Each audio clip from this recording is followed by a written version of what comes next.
আমাদের এই ক্লাসটা power electronic devices, power diodes and ট্রানজিস্টরের third topic, power MOSFET. Power MOSFET নিয়ে কথা বলা শুরু করার আগে আমাদের আগে যে ডিসকাশন গুলো ছিল, আমি যেটা ইউজুয়ালি করি ছোট্ট রিভিউ করে নিই। পাওয়ার ডায়োড নিয়ে ডিসকাশন বেশ খানিকটা আমরা করে আসছি এবং আমরা দেখতে পেয়েছি যে পাওয়ার ডায়োড 3 রকম, এবং এর পরবর্তীতে আমরা পাওয়ার ট্রানজিস্টরের মধ্যে বিজেটি নিয়ে কিছু কথাবার্তা লাস্ট ক্লাসে বললাম। তো এখানে যে কমন বিষয়টা আমরা খেয়াল করে আসছি সেটা ছিল এই ধরনের যে আমরা পাওয়ার রেটিংটা বাড়ানোর জন্য পাওয়ার ডায়োড এবং পাওয়ার ট্রানজিস্টর দুই ক্ষেত্রেই একটা কমন পলিসি অ্যাপ্লাই করি। সেই পলিসিটা ছিল এরকম যে স্ট্রাকচারে খানিকটা চেঞ্জ আনি, এবং এই চেঞ্জের মধ্যে কারেন্ট রেটিং বাড়ানোর জন্য আমরা এটাকে হেভিলি ডোপড করি। যেমন আমরা এখানে দেখতে পাচ্ছি যে যদি আমরা পাওয়ার বিজিটিটা খেয়াল করি, এটা গত ক্লাসে পড়া, সেখানে আমরা এমিটার এবং কালেক্টর এই দুটো রিজিয়নে এন এর পরিবর্তে এন প্লাস ব্যবহার করি। কাজে এইভাবে হেভিলি ডোপ করে আমরা এটা কারেন্ট রেটিংটা বাড়াচ্ছি। আরো একটা ওয়ে এখানে ফলো করা হয়, সেটা হচ্ছে ল্যাটারাল স্ট্রাকচারের পরিবর্তে, যেটা কিনা এখানে দেখতে পাচ্ছি ল্যাটারাল স্ট্রাকচার, যেখানে আমাদের এমিটার এবং কালেক্টর তারা সেম সারফেসে থাকে, তার পরিবর্তে আমরা ভার্টিক্যাল স্ট্রাকচারে চলে যাই। ভার্টিক্যাল স্ট্রাকচারে যেটা হচ্ছে যে ভার্টিক্যাল স্ট্রাকচারে এমিটার এবং কালেক্টর একটা একটা অপোজিট সারফেসে থাকে। এর ফলাফল যেটা হয় যে আমাদের ক্রস সেকশনাল এরিয়া যেটা পাই এখানে, সেই ক্রস সেকশনাল এরিয়াটা বড় হয়, এবং সেম কারেন্ট ডেন্সিটির জন্য যদি স্ট্রাকচারের ক্রস সেকশনাল এরিয়া বড় পাওয়া যায়, যেটা কিনা আমরা ভার্টিক্যাল স্ট্রাকচারে পাচ্ছি, সেই ক্ষেত্রে কি হবে, সুবিধাটা কোথায়? সুবিধাটা হচ্ছে আমাদের কারেন্ট রেটিংটা বেড়ে যাবে, সেম কারেন্ট ডেন্সিটি কিন্তু larger cross sectional area. So that will eventually result in large current rating. তো এটা আমরা এনশিওর করলাম আইটা, যে কারেন্টের রেটিংটা আমরা বাড়ালাম দুভাবে, একটা হচ্ছে আমরা হেভিলি ডোপ করলাম, আর একটা হচ্ছে ভার্টিক্যাল ক্রস স্ট্রাকচার ডেভেলপ করলাম। আরেকটা কাজ বাকি রয়ে গেছিল, সেটা হচ্ছে যে আমরা চাচ্ছি যে ভোল্টেজ হ্যান্ডলিং ক্যাপাবিলিটিটা বাড়াতে, এবং সেটা করার জন্য আগেও যেটা করে আসছি, এখানে একটা এন মাইনাস বা ড্রিফট রিজিয়ন আমরা অ্যাড করে দিই। এবং এই এন মাইনাস রিজিয়ন অ্যাড করার কারণে যেটা হবে যে আমাদের অনেক লার্জ ভোল্টেজ অ্যাপ্লাই করতে হবে যদি আমি এটাকে ব্রেকডাউনে নিতে চাই। কাজেই তার ভোল্টেজ হ্যান্ডলিং ক্যাপাবিলিটিটা অনেক বেড়ে যাবে, সাম কিলো ভোল্ট রেঞ্জে যে সেটা পৌঁছবে। তো এই ছিল আমাদের প্রিভিয়াস ক্লাসগুলোর পড়া, এবং আমরা পাওয়ার বিজিটিতে একটা ইম্পর্টেন্ট ফিচার দেখে আসছি, সেটা ছিল সেফ অপারেটিং এরিয়া, যেখানে সেকেন্ডারি ব্রেকডাউন লিমিট বলে একটা লিমিট ছিল, যেখানে দেখতে পাচ্ছিলাম যে যেহেতু এটা বাইপোলার জাংশন ট্রানজিস্টর, কাজে কোনো কারণে যদি বন্ড ভেঙে যায়, কোন কারণে ইউজুয়ালি কারেন্ট যখন ফ্লো করবে I square R loss produce হবে, হিট প্রডিউস হবে, এবং এর কারণে দেখা যাবে যে স্ক্যাটার্ড ম্যানারে ওয়েফারের বিভিন্ন জায়গাতে আমাদের এই প্রবলেমটা ফেস করবো, যে আমরা হিট লোকাল হটস্পট তৈরি হবে, এবং এই লোকাল হটস্পট গুলো কি করবে, কিছু বন্ডকে ভেঙে দিবে। কিছু বন্ড ভেঙে দিলে পরে সেই বন্ড গুলো ভেঙে কিছু ক্যারিয়ার ফ্রি হয়ে যাচ্ছে। সেই ফ্রি ক্যারিয়ার গুলো আবার যেহেতু কন্ডাকশনে পার্টিসিপেট করে, কাজে ইভেন্চুয়ালি আইসিটা অনেক বেড়ে যায়, এবং আইসি এই যে বেড়ে যাওয়াটা সেটা আই স্কোয়ার আরকে আরো বাড়ায় দিবে, এবং ফলাফল যেটা হচ্ছে যে হিট আরো বেশি তৈরি হবে, আরো বেশি বন্ড ভাঙবে। সো এই পুরো প্রসেসটা ছিল কিউমুলেটিভ, এবং কিউমুলেটিভ এই প্রসেসের কারণে দেখা যাবে যে এই হটস্পট গুলো যেগুলো কিনা ওয়েল ডিস্ট্রিবিউটেড না, হিট ডিস্ট্রিবিউটেড ফর্মে হয় না, এবং এই ডিভাইসটা নষ্ট হয়ে যায়। এই হটস্পট গুলো কিছুক্ষণের মধ্যে মেল্ট হয়ে যাচ্ছে এবং ডিভাইসটা নষ্ট হয়ে যাচ্ছে। কাজেই এটা আমাদেরকে একটু এনশিওর করতে হবে যে সেকেন্ডারি ব্রেকডাউন লিমিট বলে একটা লিমিট থাকবে, এবং আমাদের অপারেটিং কারেন্ট আইসি এবং অপারেটিং ভোল্টেজ ভিসি সবসময় যেন এর নিচে থাকে, এই রেঞ্জের নিচে থাকে। এবং সেফ অপারেটিং এরিয়া খানিকটা বাড়ানোর জন্য যেই প্রসেসটা আমরা ফলো করতে পারি, সেটা হচ্ছে যে কন্টিনিউয়াস ডিসি সিগন্যাল অ্যাপ্লাই না করে আমরা পালসেটিং সিগন্যাল অ্যাপ্লাই করতে পারি। সেক্ষেত্রে কিছু বেনিফিট পাওয়া যায়, যে আমরা সেফ অপারেটিং এরিয়া খানিকটা বাড়াতে পারি।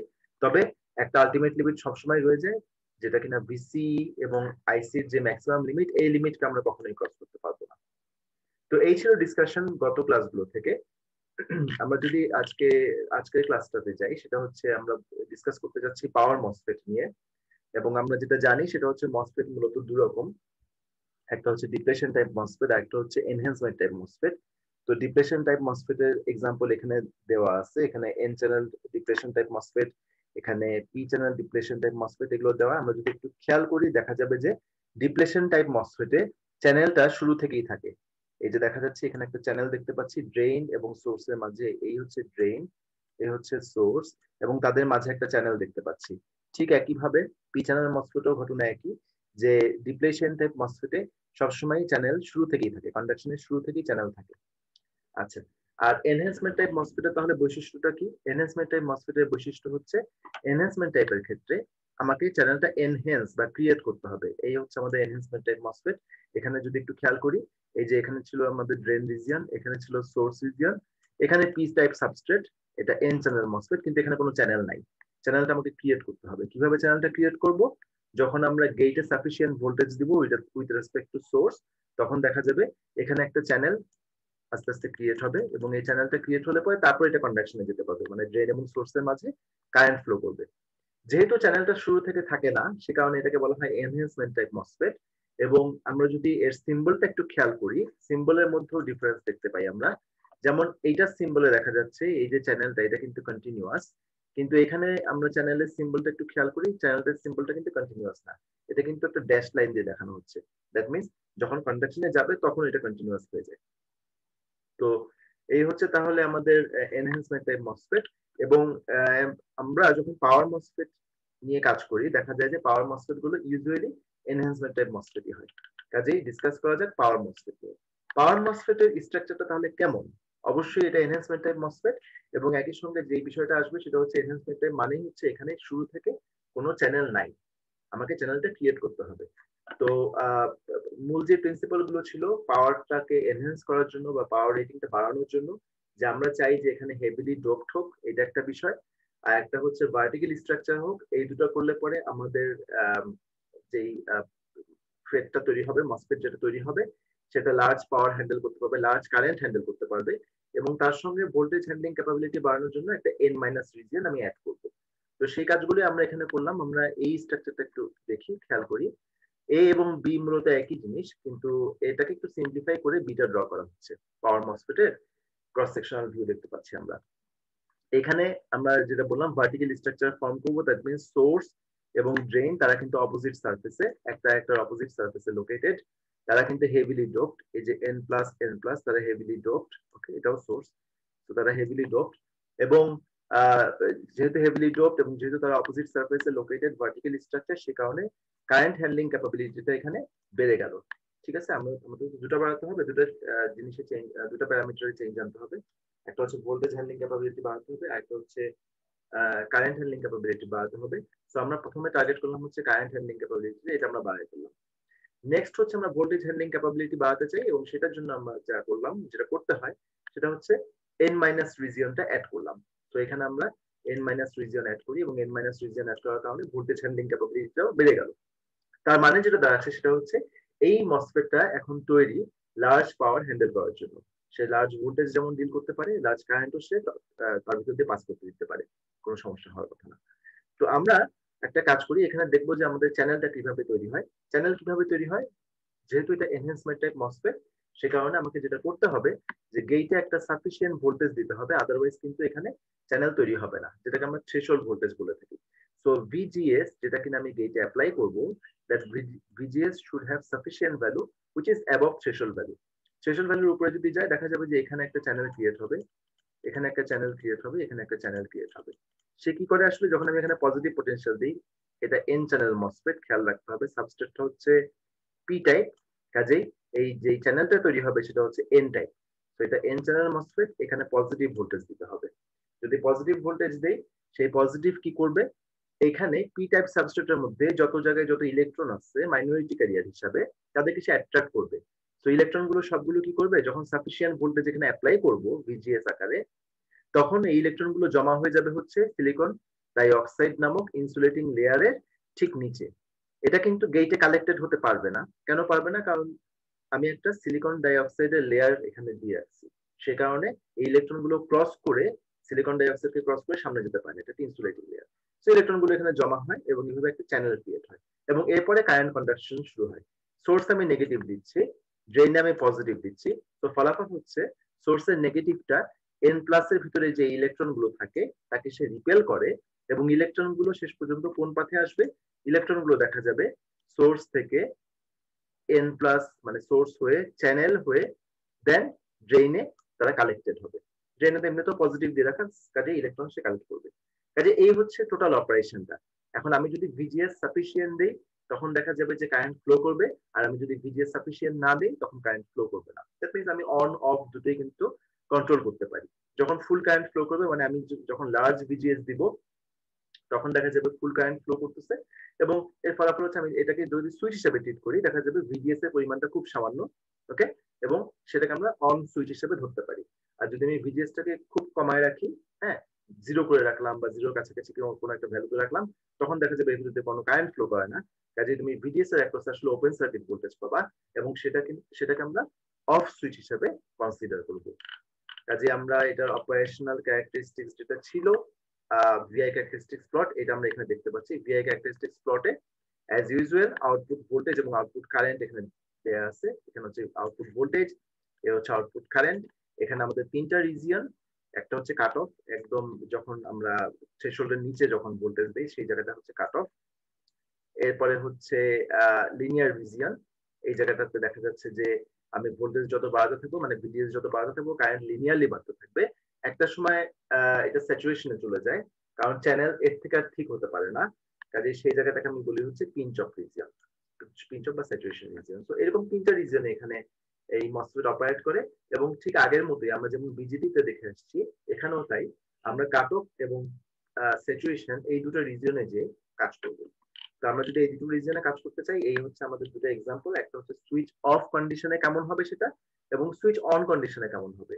সুইচ অফ কন্ডিশনের জন্য আমরা যেটা করলাম যে গেটকে আসলে গ্রাউন্ড করে দিলাম, এবং গেটকে গ্রাউন্ড করে দেওয়ার ফলে যেটা হচ্ছে এখানে সাফিসিয়েন্ট ভোল্টেজ সে পাচ্ছে না, থ্রেশহোল্ড পাচ্ছে না, বা থ্রেশহোল্ডের বেশি ভোল্টেজ সে পাচ্ছে না, থ্রেশহোল্ডের নিচে থাকতেছে ইনপুট ভোল্টেজটা। কাজে এইটা ট্রানজিস্টরটা মানে মসফেটটা অন হচ্ছে না। সো মসফেটটা যদি অন না হয় এটা কাট অফ রিজনে চলে যাচ্ছে, এবং সুইচটাকে আমি এটাকে যদি সুইচ হিসেবে চিন্তা করি সুইচটা ওপেন হিসেবে চিন্তা করতে পারি। আর আরেকটা এক্সট্রিম হচ্ছে সুইচ অন কন্ডিশন, যেখানে আমরা স্যাচুরেশনে কাজ করি। আমরা কি করলাম, গেটটাকে কানেক্ট করে দিলাম হচ্ছে সাপ্লাই ভোল্টেজের সঙ্গে, সো ম্যাক্সিমাম অ্যাভেলেবল ভোল্টেজের সঙ্গে সে কানেক্টেড। যে এই অবস্থাতে যদি ভোল্টেজটা সাফিসিয়েন্টলি হাই হয় তখন এর ভিতর দিয়ে কারেন্ট কন্ডাক্ট করবে, কোনো সন্দেহ নেই। হ্যাঁ, তো এই কারেন্ট যদি কন্ডাক্ট করে তখন আমি সুইচটাকে বলতে পারি this switch is now closed. তো এই হচ্ছে আমাদের মানে অন এবং অফ করার টেকনিক গুলো, বা কোন রিজনে যে আমরা অন অফ করবো সেই বিষয়গুলো। তো আমরা যদি এখন অন স্টেট অবস্থায় এর অ্যাক্রসের ড্রপটা দেখতে চাই, এই যে ট্রানজিস্টর অ্যাক্রসের ড্রপ কিরকম হবে, সেই ড্রপটাকে আমরা এইভাবে ডিফাইন করতে পারি যে কারেন্টটা এর ভিতর দিয়ে ফ্লো করে সেই কারেন্টটা square multiplied by the resistance that is offered in between these two terminals, drain and source. So এই ভ্যালুটা আসে হচ্ছে এরকম, এই ধরনের একটা ভ্যালু এখানে আসে। তো এই ভ্যালুটা যদি আমরা একটু দেখি খেয়াল করে, এই ভ্যালুটা দেখা যাবে প্র্যাকটিক্যালি এই ভ্যালুটা আমাদের ওই যে বিজেটি নিয়ে কাজ করে আসছে এতদিন, সেই বিজেটির তুলনায় এই ভ্যালুটা খানিকটা বেশি। হ্যাঁ, এখানে আরডিএস টা খানিকটা বেশি, সে কারণে পি অন যেটা পাই আমরা, এই পাওয়ার লসের পরিমাণটা কিন্তু কন্ডাকশন অবস্থায়, কন্ডাকশন যখন করে একটা মসফেট, সেই লসের পরিমাণটা বিজেটির তুলনায় বেশি। ওকে, কন্ডাকশন লসের পরিমাণটা বিজেটির তুলনায় মসফেটে বেশি। আমরা আরো কিছু বিষয় দেখতে যাচ্ছি, সেটা হচ্ছে যে সেফ অপারেটিং এরিয়ার ব্যাপারটা কেমন দাঁড়ায় মসফেটে। সেফ অপারেটিং এরিয়াটা আগের মতো কিছু কিছু জিনিস আমরা মিল পাবো বিজিটির সাথে, যেমন আমাদের হাইয়েস্ট লিমিট গুলো ডিফাইন করবে ইনিশিয়াল স্টেজে, হয় ভোল্টেজ না হলে কারেন্ট। ওকে, যখন ভোল্টেজ কম থাকে, যেমন এই রিজনটাতে ভোল্টেজ কম, কাজে কারেন্ট এখানে ডমিনেট করবে। বেশ খানিকটা জায়গা জুড়ে দেখা যাচ্ছে কারেন্টই আলটিমেট পাওয়ার লিমিটটা ডিফাইন করে দিচ্ছে। আর এই জায়গাটাতে দেখা যাচ্ছে কারেন্ট কম, কাজে এই জায়গাটাতে ভোল্টেজ যেহেতু অনেক হাই, সো প্রোডাক্ট যেটা কারেন্ট এবং ভোল্টেজের যে প্রোডাক্টটা, সো ইভেন্চুয়ালি সেখানে ভোল্টেজটা ডমিনেট করে, সো এইটুক পার্টে ভোল্টেজ ডমিনেট করবে। আর বাকি পার্টটুকু তো দেখা যাচ্ছে এটা আসলে simple product of ID and VDS. হ্যাঁ, তো এই পার্টটা হচ্ছে একদমই বলা যায় যে সিম্পলি যে প্রোডাক্টটা পাই আমরা সেটা। তো এইরকম একটা পাওয়ার লিমিট কিন্তু আমরা বিজেটিতেও পেয়েছি, কিন্তু বিজেটিতে একটা এডিশনাল পার্ট ছিল, সেটা হচ্ছে সেকেন্ডারি ব্রেকডাউন। এই সেকেন্ডারি ব্রেকডাউন ফেনোমেননটা কিন্তু এইখানে অ্যাবসেন্ট। ইন্টারেস্টিংলি পাওয়ার মসফেটে সেকেন্ডারি ব্রেকডাউন বলে কোনো ফেনোমেনন নাই। এখন কোয়েশ্চেন হচ্ছে সেকেন্ডারি ব্রেকডাউন কেন নাই। আমরা একটু মনে করার চেষ্টা করি, বিজেটিতে আমাদের যেই বিজেটি নাম থেকেই বোঝা যাচ্ছে that was bipolar junction transistor. তো ওখানে হোল এবং ইলেকট্রন দুজনেই কিন্তু কারেন্ট কন্ডাকশনের রোল প্লে করতো। আচ্ছা, এইটা কিন্তু ইউনিপোলার পাওয়ার মসফেট। যখন আমি এন চ্যানেল মসফেট বলি, সেখানে আসলে রোল প্লে করবে কে? শুধুমাত্র ইলেকট্রন। হোলের কিন্তু কোনো এখানে রোল নাই। হোল কারেন্টটা কিন্তু এখানে কাউন্ট হবে না কারেন্ট হিসাবে।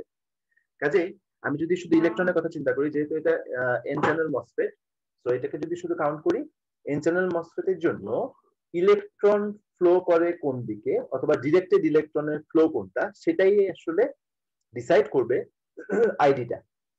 আচ্ছা, আমরা একটা কাজ করি এখন, আমি ধরে নেই আইডি যেহেতু ফ্লো করতেছে ডিভাইসের মধ্যে দিয়ে, কাজে আই স্কোয়ার আর ওই ফর্মুলা মেনে এখানেও হিট প্রডিউস হবে। ওকে, তো এখানে হিট প্রডিউস হওয়া মানে হচ্ছে এই যে এই পুরো ওয়েফারটা জুড়ে এখানে স্ট্রাকচারটা জুড়ে এখানে হিট প্রডিউস হচ্ছে। আচ্ছা, হিট যখন প্রডিউস হচ্ছে তার মানে স্বাভাবিকভাবে কিছু বন্ড ভেঙে যাবে, যদি সাফিসিয়েন্ট হিট প্রডিউস হয় তখন কিছু বন্ড ভেঙে যাবে এবং ইলেকট্রন হোল পেয়ার কিন্তু ভেঙে যাচ্ছে, তারা ফ্রি ক্যারিয়ার হিসেবে বের হয়ে আসতেছে। আচ্ছা, এই যে হিট প্রডিউস হওয়ার কারণে যে ফ্রি ক্যারিয়ার তৈরি হচ্ছে এবং তারা যে বের হয়ে আসতেছে, এই বের হয়ে আসা বা ফ্রি ক্যারিয়ার গুলোর ছুটোছুটিটা কিন্তু কিছুটা র্যান্ডম, এরা কিন্তু খুব ডিরেক্টেড না, এরা কিন্তু র্যান্ডম ছুটাছুটি করে যখন হিটের কারণে তারা তৈরি হয় সেই সময়টাতে। তো এই র্যান্ডম মুভমেন্টে কিন্তু এখানে দেখানো হচ্ছে যে র্যান্ডম মুভমেন্ট অফ ইলেকট্রনস। এর মধ্যে যে যে ঘটনাটা ঘটতেছে সেটা হচ্ছে আমার একটা ইলেকট্রনের ফ্লো, ডিরেক্টেড একটা ফ্লো সোর্স থেকে ড্রেনের দিকে যাচ্ছে। ইলেকট্রনের ফ্লোটা কিন্তু সোর্স থেকে ড্রেনের দিকে যাচ্ছে। তো আমি রেড মার্কটা দিয়ে ইন্ডিকেট করতেছি যে যে ইলেকট্রনের ফ্লোটা সোর্স থেকে ড্রেনের দিকে যাচ্ছে সেটা। এখন এই যে ইলেকট্রন গুলো যখন ছুটোছুটি করবে তখন এই ডিরেক্টেড ফ্লোটা কি বাড়বে নাকি কমবে, এটা এখন আমরা জানতে চাচ্ছি। আগে যেমন দেখে আসছি আমরা কন্টিনিউয়াসলি বেড়ে যাচ্ছিল, এখন সেটা বাড়ে কিনা সেটা দেখা যায়। এটা কমবে, ডিরেক্টেড ফ্লোটা কমবে। কেন কমবে? কারণ এই যে ইলেকট্রন গুলো ছুটোছুটি করবে, এরা কি করবে, এই যে নর্মাল যে ফ্লোটা, এই ফ্লোটাকে অনেকে এসে রিপেল করবে, ইলেকট্রন গুলো অনেকে এসে রিপেল করবে। তো রিপেল করার কারণে এইটা এরকম ডিরেক্টেড ফ্লোটাতে দেখা যাবে যে ইভেন্চুয়ালি আমরা এই টার্মিনালে এসে এইসব র্যান্ডম মুভমেন্টের পরে এখানে এসে যেই ফ্লোটা আমরা পাবো সেই ফ্লোটা অ্যাকচুয়ালি দেখা যাবে যে কমে গেছে আগের তুলনায়। আগের থেকে যদি কমে যায়, এটা আমি একটা এক্সাম্পল দিই, ছোট একটা এক্সাম্পল দিই। এক্সাম্পলটা হচ্ছে এরকম যে ধরো তুমি একটা করিডোর ধরে হেঁটে যাচ্ছ, আমাদের ইউনিভার্সিটি করিডোরটা যদি চিন্তা করি, আমরা এই করিডোর ধরে হেঁটে যাচ্ছি, সেই সময় ওখানে কোনো একটা ক্যাওয়াস হলো, আমরা মানে অন্য যারা এখানে ছিল, মানে ধরো তুমি হেঁটে যাচ্ছ, তুমি বাদে অন্য যারা এখানে আছে তারা হঠাৎ ছুটি শুরু করে দিল। তখন তুমি যে হেঁটে যাচ্ছিলা তোমার হাঁটা কিছুটা হলো বাধাগ্রস্ত হবে। তুমি আগে যে স্পিডে হেঁটে যাচ্ছিলে এখন কিন্তু আর সেই স্পিডে হেঁটে যেতে পারবে না, তোমাকে একটু সতর্ক হয়ে সামনে যেতে হবে। এখানে ব্যাপারটাও তাই, যে ইলেকট্রন গুলো যখন ছুটাছুটি করতে থাকবে তখন দেখা যাবে যে ডিরেক্টেড যে ফ্লোটা ছিল সেটা কিছুটা হলো বাধাগ্রস্ত হচ্ছে। ওকে, সো তার রেজিস্ট্যান্সটা বেড়ে যাচ্ছে, মানে এফেক্টিভ রেজিস্ট্যান্সটা কিন্তু পাথে বেড়ে যাচ্ছে, এবং এফেক্টিভ রেজিস্ট্যান্স বেড়ে যাওয়া মানে হচ্ছে ডিভাইসের মধ্যে দিয়ে যে কারেন্টটা ফ্লো করলো এতক্ষণ সেই কারেন্টটা কমে যাবে। So I square R loss এর পরের রাউন্ডে যে আই স্কোয়ার আর লস কিন্তু আগের তুলনায় কমে যাবে, যেটা কিনা বিজেপির ক্ষেত্রে আমরা দেখে আসছি বেড়ে যাচ্ছিল, এখন কিন্তু এটা কন্টিনিউয়াসলি কমতে থাকবে। তো কমতে থাকা মানে কি, তার মানে পরবর্তীতে দেখা যাবে আর কোনো বন্ড ভাঙে না, কারণ সাফিসিয়েন্ট হিটই প্রডিউস হয় না। ওকে, তো এই ক্ষেত্রে সেফ অপারেটিং এরিয়ার মানে যে সেফ অপারেটিং এরিয়ার যে সেকেন্ডারি ব্রেকডাউন যে লিমিটটা ছিল, এই সেকেন্ডারি ব্রেকডাউন বলে কোনো ফেনোমেনন এখানে থাকবে না, কারণ সেকেন্ডারি ব্রেকডাউনের কোনো চান্সই নেই, কন্টিনিউয়াসলি হিট প্রোডাকশন কমতে থাকবে ইনফ্যাক্ট এই ক্ষেত্রে। তো এটা হচ্ছে তাহলে আমাদের safe operating area for power MOSFET, এবং পাওয়ার মসফেটের সঙ্গে পাওয়ার বিজিটি এখানে একটা বড় তফাৎ, যে এখানে সেকেন্ডারি ব্রেকডাউন বলে কোনো বিষয় নাই। পাওয়ার মসফেটের ডাইনামিক সুইচিং ক্যারেক্টারিস্টিক্স একটু আমরা দেখতে যাচ্ছিলাম, যখন আমরা সুইচিং করি সে কত কুইকলি সুইচ অন হতে পারে সেটা আমরা দেখতে চাই। তো এটা দেখার আগে যেটা আমরা একটু এখানে পাওয়ার মসফেটের স্ট্রাকচারটা থেকে একটা বিষয় জেনে নেই, সেটা হচ্ছে এরকম যে আমাদের তিনটা টার্মিনাল ছিল, একটা হচ্ছে সোর্স, আর একটা হচ্ছে গেট, এবং সর্বশেষটা ছিল ড্রেন। তো এইখানে যেটা হয় যে এই ডিভাইসের মধ্যে কিন্তু অনেকগুলো ইকুইভ্যালেন্ট ক্যাপাসিট্যান্স ফর্ম করে। কেন ক্যাপাসিট্যান্স ফর্ম করে? ক্যাপাসিট্যান্সের বৈশিষ্ট্য কি? ক্যাপাসিট্যান্সের বৈশিষ্ট্য হচ্ছে এই একটা প্লেট ইলেকট্রোড, এই আরেকটা ইলেকট্রোড, এবং তাদের মধ্যে হচ্ছে ডাইইলেকট্রিক ম্যাটেরিয়াল, বা সেখানে কোনো ইলেকট্রন নাই, ব্যাপারটা এরকম। তো এখানে আমরা দেখতে পাচ্ছি এটা এন প্লাস রিজিয়ন, এটা এন প্লাস রিজিয়ন, মাঝে হচ্ছে পি। কাজে এটাকে আমরা একটা ইলেকট্রোড হিসেবে চিন্তা করতে পারি, এটাকে আরেকটা ইলেকট্রোড হিসেবে চিন্তা করতে পারি, because this are full of carriers. But P তার মধ্যে তো ইলেকট্রন মাইনরিটি ক্যারিয়ার নাই বললেই চলে। কাজে এখানে দেখা যাবে যে এন প্লাস এবং তার মাঝে পি, এটাকে আমরা একটা ক্যাপাসিট্যান্স হিসেবে চিন্তা করতে পারি। সো এই এন প্লাসটা আসলে ড্রেন, এই এন প্লাসটা হচ্ছে source. So the capacitance you are counting here is CDS, capacitance between drain and source. ঠিক একইভাবে এখানে ইনসুলেটিং লেয়ার ছিল, সো গেট একটা মেটাল লেয়ার, এখানে N plus this is full of electron, আর মাঝে একটা লেয়ার যার কোনো ইলেকট্রন নাই, এটা হচ্ছে গেট এবং সোর্সের মাঝেকার ইকুইভ্যালেন্ট ক্যাপাসিট্যান্স, যেটাকে বললাম CGS। গেট এবং ড্রেনের মাঝে এরকম একটা আমরা দেখতে পাই, সেটাকে আমরা বলবো হচ্ছে এই যে এন মাইনাস রিজিয়নের কারণে, সেটাকে আমরা বলবো হচ্ছে সিজিডি।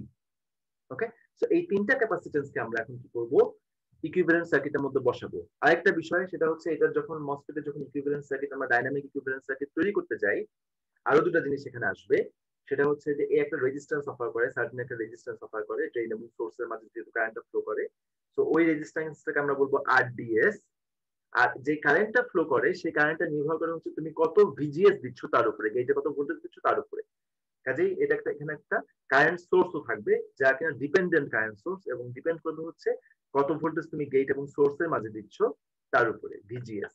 কাজে ইকুইভ্যালেন্ট মডেলটা যখন আমরা তৈরি করব, ইকুইভ্যালেন্ট মডেলটা দাঁড়াবে হচ্ছে দেখতে এইরকম। এই হচ্ছে ইকুইভ্যালেন্ট মডেল। খেয়াল করে দেখো, তুমি গেট, ড্রেন এবং সোর্স তিনটা টার্মিনালি মার্ক করলা, এদের মধ্যেকার যে ক্যাপাসিটেন্স গুলো ছিল সেগুলো তুমি এখানে দেখালা। রেজিস্ট্যান্স যেটা ড্রেন এবং সোর্সের মাঝে থাকে, এই যে ড্রেন এই যে সোর্স তাদের মধ্যকার রেজিস্ট্যান্সটা তুমি দেখালা। ড্রেন এবং সোর্সের মধ্যে একটা কারেন্ট ফ্লো করে, সেই কারেন্টটাও তুমি দেখালা, এবং that current is dependent on what amount of VGS you actually put on gate terminal. So এই প্যারামিটার গুলো এখানে চলে আসছে। So this is the ultimate equivalent model for power MOSFET. এখন আমি একটা কাজ করি, সেটা হচ্ছে এর ইনপুট ইম্পিডেন্সটা বের করি, অথবা এর ইনপুট ক্যাপাসিটেন্সটা বের করি। ইনপুট ক্যাপাসিটেন্সটা কত আসবে? ইনপুট ক্যাপাসিটেন্স মেজার করার জন্য তোমাকে যেটা করতে হবে, আমি যদি বলি এটাকে ইনপুট, কারণ ভিজিএসই আসলে ইনপুট, গেটে তুমি গেট টু সোর্স তুমি একটা ভোল্টেজ দিয়ে এটাকে অন করো, সো এটা ইনপুট ভোল্টেজ আসলে ভিজিএস। এবং তুমি যদি ইনপুট ক্যাপাসিটেন্স দিক থেকে মেজার করতে চাও, তোমাকে যেটা করতে হবে আউটপুটকে শর্ট করে দিতে হবে। আমি আউটপুটকে শর্ট করে দিলাম, তার মানে ড্রেন এবং সোর্সকে শর্ট করে দিলাম। ড্রেন এবং সোর্সকে শর্ট করে দেওয়া মানে হচ্ছে এটা শর্ট হয়ে গেল। খেয়াল করো, সিডিএস কিন্তু এটা শর্ট হয়ে গেল। এটা যদি শর্ট হয়ে যায়, এই পয়েন্ট এবং এই point they are the same points. Okay, তার মানে সিজিএস এবং সিজিডি তারা কিন্তু প্যারালালে চলে আসলো। সিজিএস এবং সিজিডি তারা কিন্তু চলে আসলো প্যারালালে। তারা যদি প্যারালালে চলে আসে তাহলে ইনপুট ক্যাপাসিটেন্স কত? দুটো ক্যাপাসিটর যখন প্যারালালে থাকে তার ইকুইভ্যালেন্ট ক্যাপাসিটেন্স তুমি কিভাবে বের করো? দুটো যোগফল।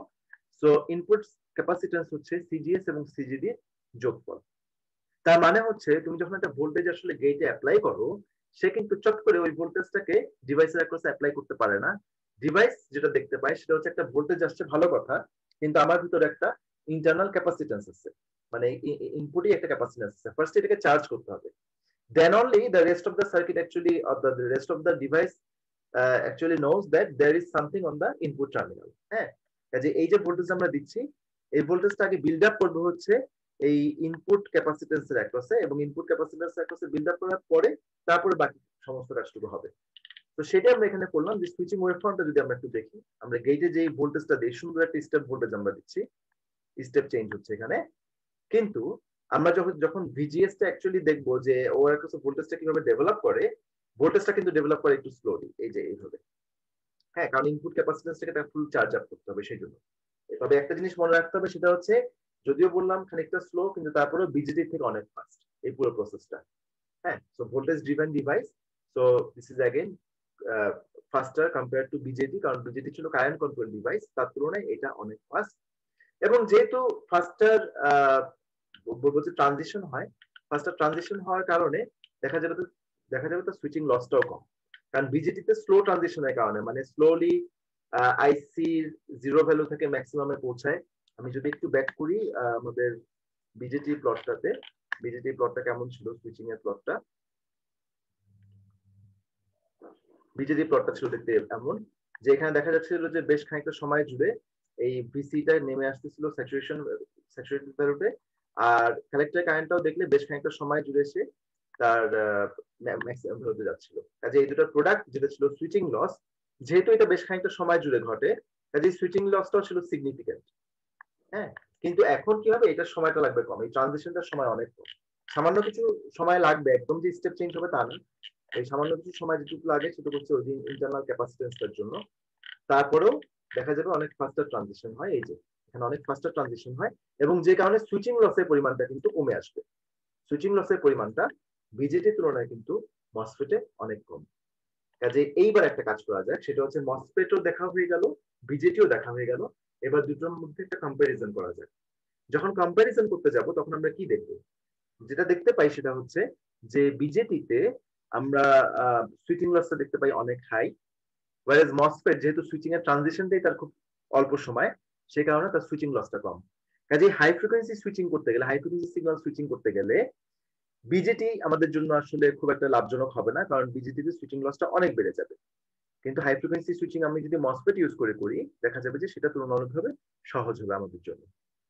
তো এরপরে যেটা আসবে সেটা হচ্ছে কন্ডাকশন লসের টার্মে যদি আমরা তাদেরকে কম্পেয়ার করি, বিজেটিতে কন্ডাকশন লসটা আবার কম। কন্ডাকশন লস কেন কম?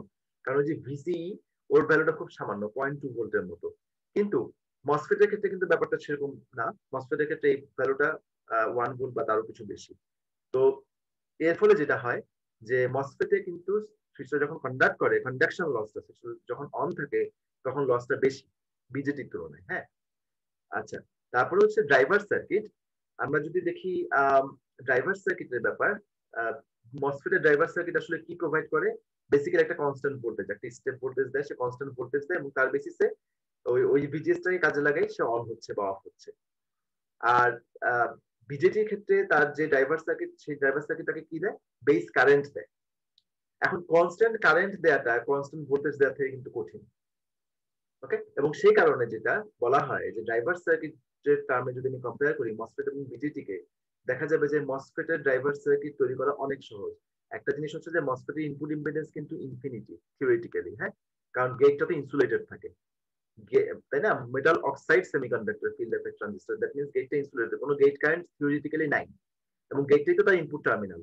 তো গেট কারেন্ট যদি না থাকে তার অর্থ কি দাঁড়াচ্ছে? তুমি যে ভোল্টেজ ইনপুটে দিচ্ছ, মানে সাপ্লাই থেকে যে ভোল্টেজটা আসতেছে মোটামুটি সেই ভোল্টেজটা কিন্তু গেটে পৌঁছে যাচ্ছে, লোডিং এফেক্ট নাই। যেটা কিনা আবার বিজেটির ক্ষেত্রে সম্ভব না। বিজেটির ক্ষেত্রে কিন্তু একটা লোডিং এফেক্ট থাকবে এবং সেটা কারেন্ট ড্রিভেন ডিভাইস।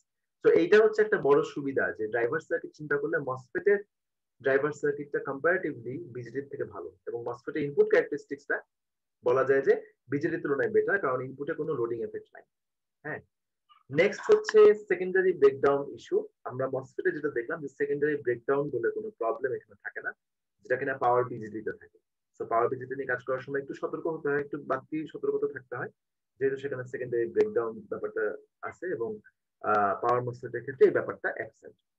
তার মানে আমরা পাওয়ার মসফেট এবং পাওয়ার বিজিটি দুটোই দেখলাম, এবং দুটো দেখার পরে যেটা বোঝা যাচ্ছে যে দুটোরই কিছু না কিছু সুবিধা, কিছু কিছু অসুবিধা আছে। তো আমরা নেক্সট যেটা করব সেটা হচ্ছে আমরা দুটোরই যে সুবিধাগুলো আছে সেই সুবিধাগুলোকে কম্বাইন করে একটা নতুন ডিভাইস ডিজাইন করব, এবং সেই ডিভাইসটার নাম হবে IGBT, insulated gate bipolar transistor. নাম থেকে বোঝা যাচ্ছে যে ইনসুলেটেড গেট, তার মানে মসফেটের যেই ইনসুলেটেড গেট ফিচারটা ছিল, মসফেটের একটা নাম কিন্তু আইজি ফেট। সো তার যে ইনসুলেটেড গেট ফিচারটা ছিল, ইনপুট ফিচার গুলো ছিল, সেটা আমরা মসফেটকে ফলো করব, মসফেট থেকে নিব। আর বাইপোলার ট্রানজিস্টরের কি সুবিধা ছিল? তার কন্ডাকশন লসটা কম ছিল। সো এই কন্ডাকশন লস কম মানে আউটপুট ক্যারেক্টারিস্টিক্স এর মধ্যে যদি তুমি যাও, ভিসিটা কম ছিল, ছোট ছিল। তো ওই ফিচারটা আমরা নিয়ে আসবো হচ্ছে এই ডিভাইসটার ভিতরে। তার মানে দুটোর থেকে অ্যাডভান্টেজেস ফিচার্স গুলো কম্বাইন করলাম, একটা ইনপুট ফিচার গুলো নিলাম আর একটা আউটপুট ফিচার গুলো নিলাম, নিয়ে আমরা ডিজাইন করব IGBT, insulated gate bipolar transistor. এই পরের টপিকটা ইনশাআল্লাহ নেক্সট লেকচারে হবে। তো এইটা নিয়ে তোমাদের যদি কোনো কোয়েশ্চেন থাকে, কোয়েশ্চেন গুলো তোমরা ইমেলে ফরওয়ার্ড করতে পারো, অথবা আমরা নেক্সট ক্লাসে যখন থাকবো ইনশাআল্লাহ নেক্সট ক্লাসে সেটা ডিসকাস করা যাবে। Thank you.